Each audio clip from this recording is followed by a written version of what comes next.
ہمارے بزرگوں کا تصور عورت۔ تحریر محمد حسن الیاس۔ عورت کے حوالے سے منفی تصورات انسانی تاریخ کی قدیم تہذیبوں سے چلے آ رہے ہیں۔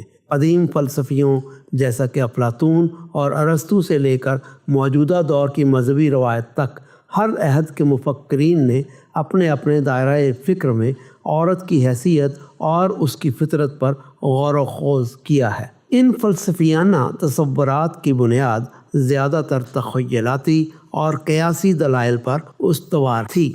ان مفروضات کو وقت کے ساتھ چیلنج کیا گیا اور بالآخر مسترد کر دیا گیا کیونکہ ان میں کوئی مضبوط اور علمی بنیاد موجود نہیں تھی۔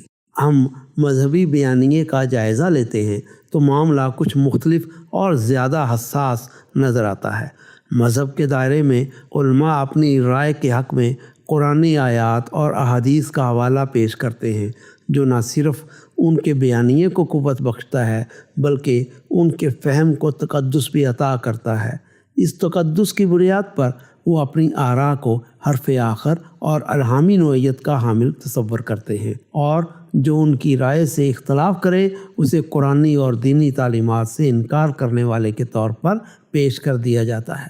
یہی وجہ ہے کہ مذہبی بیانیے کے باب میں کسی اختلاف رائے یا تنقید کی گنجائش بہت کم رہ جاتی ہے۔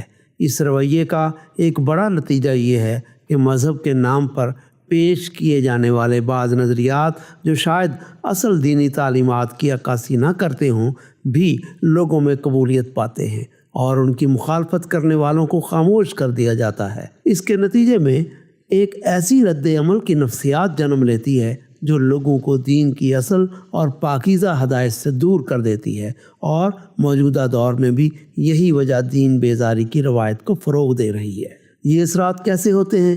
اس کی ایک مثال یوں سمجھیں۔ ایک فتوے میں سوال کیا گیا کہ عورت مسجد میں نماز ادا کر سکتی ہے؟ جواب آیا بالکل نہیں۔ اس جواب کی وجہ یہ بیان کی گئی کہ اگر عورت مسجد میں آئے گی تو قرآن کی تلاوت سننے کا امکان ہوگا، اور چونکہ تلاوت ایک خوشحال اور دلکش انداز میں کی جاتی ہے، اس بات کا خدشہ ہے کہ عورت اس آواز کے سحر میں مبتلا ہو کر کسی فتنے کا شکار ہو سکتی ہے۔ اس بنیاد پر عورت کو مسجد آنے سے روکا گیا۔ یہ مثال ہمارے علماء کے تصور عورت کی عکاسی کرتی ہے۔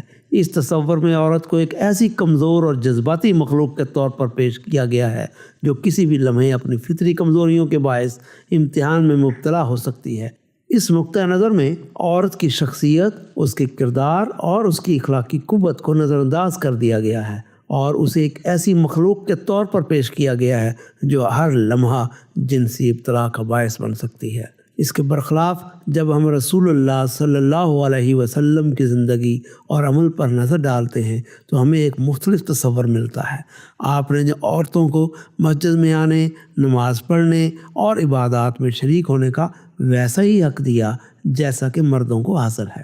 آپ نے انہیں خدا کے گھر آنے اور اجتماعی عبادت میں شریک ہونے کی اجازت دی کیونکہ عورت بھی مرد کی طرح خدا کی مخلوق ہے اور اس کا بھی خدا سے تعلق قائم کرنے کا اتنا ہی حق ہے جتنا کہ مرد کو حاصل ہے۔ کچھ عملی مسائل جیسے کہ شوہروں کے لیے بیویوں کا مسجد جانا کسی دشواری کا باعث بن رہا ہو تو ایسی صورت میں آپ نے انہیں ترغیب دی کہ وہ گھر پر نماز ادا کریں، مگر کبھی بھی انہیں مسجد آنے سے کلی طور پر منع نہیں کیا۔ یہ رسالت مآب کا اسوہ تھا، لیکن آج کے بعض علماء عورت کے قرآن سننے کو بھی فتنے کا باعث سمجھتے ہیں، جو ایک نہایت ہی محدود اور قدامت پرستانہ نظریہ ہے۔ اس کا تعلق فلسفے یا کلچر سے تو ہو سکتا ہے مگر دین اسلام سے نہیں۔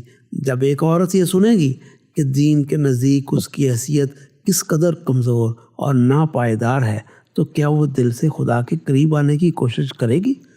لہذا مسئلہ عورت کے خدا کے گھر آنے پر نہیں بلکہ اسے برابر کا انسان سمجھنے پر ہے۔